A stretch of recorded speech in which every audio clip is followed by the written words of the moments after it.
Hey there. All right, so it's been about 3 weeks ago I hopped on here and shared my redemption story with you of how I went from dead last at the 2017 AQHA World Show to earning over $22,000 in my first year showing in the NRCHA. And when I finished up that story, we were just heading to the NRCHA Celebration of Champions in Fort Worth, Texas. So what I wanted to do today was come on and give you an update and results of how that all went. And then at the end, I want to share with you my 4 best tips for horse showing success that anyone can actually take and apply no matter what level of horse showing or competing you're at. So, all right, so let's see here. February 19th through the 22nd, I showed in Fort Worth, Texas at the John Justin Arena in the Will Rogers Memorial Center, which blows my mind. It was an experience in itself just to be at that place. Holy cow. I qualified for the Celebration of Champions in the non-pro bridle, the intermediate bridle, and the novice non-pro bridle. My first run was the preliminaries in the intermediate. We marked a 145 in the rein and 145-ish on the cow. There might have been some halves in there. No, I think that was straight up. To win the preliminaries and qualify for our first finals of any kind whatsoever, if you remember my story back from the redemption one, that had been my goal to make the finals at the AQHA show, but I actually got it done in Fort Worth. Then my next prelims was the novice, and we were right up there, like a 283, I think, to qualify for our second finals. Then our third prelims was the non-pro bridle. We were 288, I think, to be third in the prelims. So we had a great prelims. Everything went just like we planned. Qualified for 3 finals in my very first time showing at the World Championship Show for the NRCHA. Amazing experience. Blows my mind. So how did we end up in the finals? That was, I was 2 7ths and a 6th. That's how we finished in the world. Totally holding my head up high about that. I'll just share with you kind of the insights. Believe me, I'm blown away. I'm so happy for our success. You can't even believe. But the thing that's got me here is being able to take a run and pick it apart and go, okay, where's our strengths? Where's our weaknesses? Where can we keep going? So I thought I'd just have some fun and share that with you today. So for the prelims, I call it the eliminator pattern, and it is a run-in pattern, not where you just get to run in past center. You have to run all the way down to the end and then start your spin. So you have 3 rundowns right off the bat. Your last rundown is back up to center, and then a quarter of a turn, pick up your lead into a small, slow, transition to a big, fast, change leads. I do not believe that there is a higher degree of difficulty for a reining pattern than that. I don't know. Maybe that's just me beating my own mental game, but it was one of the most challenging patterns that I hadn't run very much all year, and I had a few penalties in there. Some little things that we had to get together, but totally fine. Our last finals, we marked a 2:14.5 in the rein-in, which I was absolutely happy about. The cow work, all 3 of my finals cow work runs were not what I wanted. Probably the most problematic of any cow runs that I had all year, and that's not what you want to have happen at the finals. But to ask a horse to, in 4 days of showing, make 6 runs, 3 of them be at the highest level that you're going to get all year long. I mean, I could not ask for any more of my horse. He stayed sound. He stayed focused. He did get a little strong on a cow, which we went, most of it was me just pulling on him too hard, and you're never going to win that battle. So just going to the practice pen and figuring things out there. But yes, I walked out of there 6th and 2 7ths in the world. 3 top 10 finalist jackets, over $3,300 in prize money, which nicely paid for my entry fees, and that's all I can ask for. We also got to go to the National Awards banquet the last day that we showed, and they announced the national champions. So I'm looking at my notes here just because there's so much I have to make sure I get it right. It just still blows my mind. So we ended up reserve national champion in the novice. We went in at the top spot in that national position, but during the finals, the second place guy came in and beat me in the finals. So he hedged me out for the national championship. Congratulations to him, Stephen Klein. Nice horse, good competitor. Great job. So we took home reserve, which we got a plaque, a buckle, another jacket, and then we ended up finishing fourth in the nation in the intermediate non-pro. We got a really cool leather shaving kit, another jacket, and then for the non-pro bridal, we finished third, and they gave me another jacket and a really nice show pad that has, like, in the corner, the tooled leather that says third place non-pro national champion or something like that. So love the prizes. The prizes are fun. So then the last thing that was kind of a surprise is we went in to check out of the show office and to pay our bill. So the lady sees my name, my horse's name, and she's like, T.I. Smoking Plain Chick? I'm like, yep, that's us. She says, you won the AQHA highest placing, I'm reading it here, so bear with me, AQHA highest placing ranching heritage bred horse. And I'm still a little unsure if that was for just that show or for the whole entire year, because the award makes it sound like it's for the 2018 season. I need to do some research on that. But regardless, what had to happen was when Hook was a foal, the breeders nominated him for the AQHA Ranching Heritage Breeding Program. So the breeders are a part of that. And it's very ironic because the way we got Hook, he came through a horse sale. So we're like two people away from we don't know the owners of the horse. But oddly enough, ranching is my heritage. That is what Hook is. He's a ranch horse. He's bred a ranch horse, and we use him as a ranch horse. It's just me that wanted to go show, and I'm like, okay, let's polish up the ranch horse and go show. So huge honor. That means so much to me and my family to be able to take home that prize. Just that was the icing on the cake. So very grateful for that experience. So that's how it went. And we are back in action. I'm going to give Hook a couple weeks off, probably a week at least. And then we've got his show season pretty well mapped out. It's got some surprises in store for you, so you have to stay tuned on what we're going to do with him next. Pretty exciting, though. And then, I've got a 3-year-old, and then we're in the works of getting another horse that I think I'll get to Derby, so very exciting. All right, now let me finish up today's little message with some... I got 4 secrets to horse showing success that I want to share with you.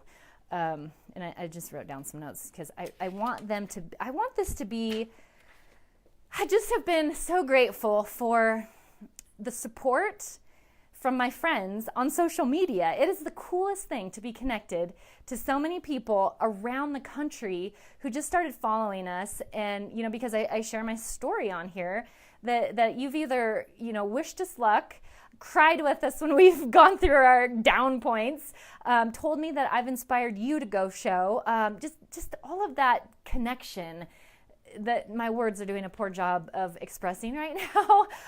So I just feel like anything that I can do to pay back and help you cut the corners that I had to go through, it just makes it a lot just exciting and a lot more fun to see people go on with it and apply things and go, oh, because of you, I'm doing this now. So no better feeling in the world than that. So let me just go through here. And this kind of pertains to all year, but also with the World Show specifically. So the first one that I wrote down was the importance of having my horse in great shape.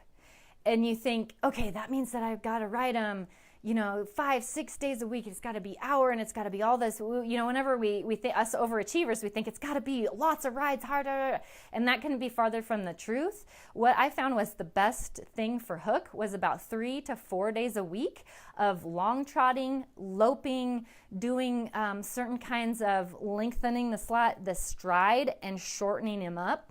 So no training, no overtraining, and no hardcore training. Something that I learned from Lance Johnston when we were down there riding in the fall. I asked him how he gets his horses ready for events. And he said that the worst thing that you can do is that week right before you go to the show. So let's say you're going to show on a Saturday. You spend Wednesday, Thursday, Friday just taking all that grit and making them go down the fence and stop hard a bunch of times and doing all this hard physical work so that you can go show, in 2 days. The thing that's going to happen is it's going to frustrate your horse mentally because it's such hard stuff, and it's going to make them sore. So how are you going to get the best run out of your horse possible if you killed them off 3 or 4 days before? Just think of it as when you're working out. If you work out really, really hard, and then what happens 2 to 3 days after your hard workout? You're sore. I don't care how good a shape you're in. If you're doing sprints or something like insanity, something really hardcore, I don't care how good a shape you're in, you're going to get sore. And it's the same thing for these horses. So what I've figured out that works best is if you know you're going to go show on a Saturday, it's the week and a half before that you just make sure you have your stuff there. You make sure that your horse is already trained, he's paying attention, he's rating his cow, he's hitting his stops, his turnarounds are quick, and then you just spend the week before the show doing just things to make sure their mind is where they need to be, they're soft, they're supple, they're listening to you, they're happy, they're respectful, that kind of stuff. That is what I have figured out to be the best combination. And I would call it strategically riding your horse. And you see so many people do not do that. Like even the day of the show, they're out there over riding their horse. And so that is a mistake in my opinion, in my little wee opinion. Don't do that. Just be smart about it. Your horse is incredible. Have some faith in him that he's going to go out and do his job, and know that you hammering on him 2 or 3 days before the show is not going to do an ounce of good for that actual time in the show pen. Just ride him where he's at and you're going to be fine. That's what I think. That's what's proved to be true. Okay, the second one that I have, this took me I've been not showing at this level, but I've been a wannabe horse show person for many years. And the thing that held me back the longest was my refusal to go get some help. I thought I could do it myself. No. So if you haven't yet, if you're like me and you're trying to do this yourself with no help, or you're just getting started and you don't know where to start, that's your starting point. Go get you some good help. The best thing that I could have done was, here's how this happened. So we've got our local horse shows around here. It was in summer, July. We have something in the neighboring county called the Mass and Ramsey, and I entered the bridle horse class there by myself, had no help. We did all right in the reining, and this is Hook. I was like a 62 on my cow because I couldn't even get him near a cow. Like he was just so out of the bridle. He was not broke. I could not get him to ride up and go find that cow and do what he's supposed to do. And I had no idea why. I'm just like, I need to go do it more, more of whatever the hell I didn't know what I was doing. I need to go do more of it. But right when I got home from that horse show, I got a text from a friend who said that Brandon Stabler was having a clinic and he wanted to have a few of us girls come and ride with him. And I'm like, I'm going. I need some help. I'm going to go. So I spent 2 days at his clinic and he helped me on some things, and it was cool. It was really good to see his style. And what I loved best is he did not overtrain. He didn't override the horses. I think some of the other girls were frustrated that he didn't ask them to do more, but that's where the secret is in less is more. And so right then and there, I decided that I was going to hire him if he would take me to be his client. Like I wanted him to be my trainer. And so then after that, I just started taking weekly to every other week lessons. I'd go over there and just ride, and we just work on little tiny things. And this will be the 3rd year of me riding with him. And that is absolutely the most important critical element that I could have done, is to get some professional help from someone who knows what they're doing, who does it for a living. And what goes along with that too is to have good horse flesh. I did train my own horse, but I don't think that was an advantage. In some regards it was, but Hook is just such an incredible piece of horse flesh that he taught me more things than I taught him. Absolutely. And it took going and riding with Brandon for him to see, okay, this is the type of horse this is. Now I need to teach this girl how to put these buttons on him. And that's what we did, So that is my second tip, is make sure you have good horse flesh and you get help from a professional. And if you're in the Klamath Falls area at all, I highly recommend you go see the stablers. They go above and beyond the call of what needs to be done to get you ready. They have you prepared. They know the business very well. The connections that they have, over years and years of doing this, they're just invaluable. So the places that we've gotten to go ride to school, outside of just the cow horse practice while you're at the show, to being able to get off the grounds and go to phenomenal places to school, it's because I did that. I made the decision to hire somebody to help me, and they were there to do that. Then the other thing about having someone there with you during that time is it's just that those second eyeballs. You know what you're doing and you're dialed in, but I have a tendency to get up over my horse, and so he always tells me, sit back, get your legs out of him, just these things that I already know, but you don't realize you're doing it. So you need those second eyeballs to tell you what you're doing. And then just, it's so hectic when you're at a horse show to know when you're up, and you have a routine that you put together for your warm up and getting ready. And it's all based on timing and where they're at in the horse show schedule. And you need another person there to make sure that you're on track, they're on track, so you don't have to feel rushed, that you can get your warm up plan as close to where you planned it as possible. It doesn't always work that way, but you need another person to help you do that for sure. Okay, so my third thing is my own health and fitness and nutrition. Definitely at the top as far as having an edge that just gives you a leg up. If you can get yourself in the best shape of your life, you ask your horse to be in great shape. Now, why in the hell would you not want the same thing for yourself? You need to be strong. Overall, your whole body needs to be strong. You need to have strong legs, you need a strong, tight core, and you need strong arms. You need to have some conditioning, your own conditioning, like you get your horse conditioned. You need that for yourself too, just so you have the stamina to survive. In my fitness group, I posted the 6 days that I rode in Texas. I posted my Fitbit stats as far as steps, calories burned, heart rate, all that stuff. I just did an overall snapshot of each day, and it averaged between 20 and 30,000 steps. And people say, oh yeah, but you're riding your horse. BS. If you watch your heart rate when you're riding your horse, especially when you show, it is through the roof. And what does that mean? If your heart rate is through the roof, you are working. Everything is firing, and you need to be in excellent shape if you want that edge. Like, you don't have to be. There's plenty of people who are not in shape to ride, but I guarantee you it's going to give you that little extra leg up in a very competitive horse world.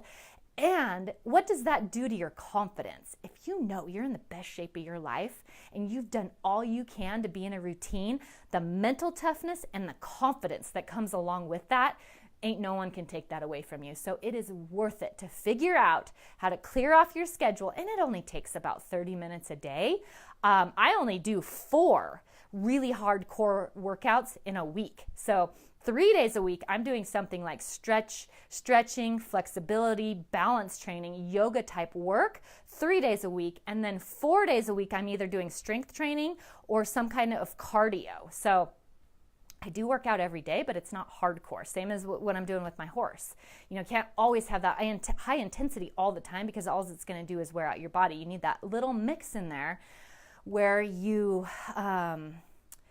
can make it so that you're peaked, you're strong, but yet you're not overtraining yourself, and you can do that. The next thing, and if we just zoom into talking about the specifics of the World Show, I ate very smart. I ate 0 sugar, very low carb, lots of vegetables. I intermittent fasted, and I made sure I stayed hydrated. So I drank my water and I took my electrolytes. I did not have coffee and donuts for breakfast. I did not drink beer every single night, even though, you're in a party atmosphere. You got places to go and things to do where everyone's having a good time. You're on vacation. So it's very tempting to want to go celebrate every night. But when you got to get up and school horses in the morning, that's the last thing you need to do is try to get your mind right and get your motor running and then have more sugar because of that. You got to be focused enough to be on point to get your nutrition in order. And thank goodness for a little program that I created that I have available for people to go through that I call the Cowgirl Up Diet. That's exactly what I follow. And it is because of that, I was able to be very mentally sharp. I had energy. I wasn't lethargic. My mood was steady and stable as it could be with all that emotion going on. And it was due to the way that I eat now. Okay, so the fourth thing, and this is the one that I want to leave you with. I feel like I've been going on for a while about this, and I got to go get my daughter from preschool. But you guys, if this is something that you want to do, if you have an ounce of passion in your finger, or anywhere on your body, I don't know why it'd be in your finger, but you have got to pursue it and go for it. If you have a passion and you're like, oh, that'd be fun, I'd really like to do this, and then the buts happen, like, but I don't have time, but the kids are still in school, but I don't have enough money, but I don't have the horse. BS. All that stuff will work itself out if you follow your passion. And it doesn't mean you take one huge leap from, oh, I think I'd like to, blah, blah, blah, to bam, you're at this wonderful level. No, you just take that next logical step. So if you're sitting there with no horse, you figure out how you can go ride somebody's horse. If you have the horse, but you don't have the trainer, you figure out how you can get a trainer. And then you map out your schedule. You just take it one day at a time, one piece at a time, next logical step at a time. Set some big outrageous goals for the future, but the way you get to that ending point is by wherever you're at today, you just take that next logical step tomorrow. You always figure out how you can get outside of your comfort zone just a little bit more. And we all get inspired by watching, say, the world's greatest horseman, and we see somebody like Abby Phillips right in there, the only girl amongst some badass trainers, and have her just kick ass. Now tell me that's not inspiring. So whenever you see something like that, you know if you want to do that too, you make your own plan, you take it one day at a time, and you go for it. You have to. You owe it to yourself. That passion is planted in your heart for a reason, and that reason is to pursue it. You were born to enjoy and expand in this crazy, beautiful world. And if it includes horses in your life, you know, and you do. You just go for it. You follow your passion. So that's what I have for you today. Thank you so much for tuning in. I just want to say good luck. And if I'm anywhere where we can meet in person, please come up and say hi. I would love to give you a hug. Thank you for following me on my journey, and look forward to the 2019 season. All right, we'll see you later. Bye-bye.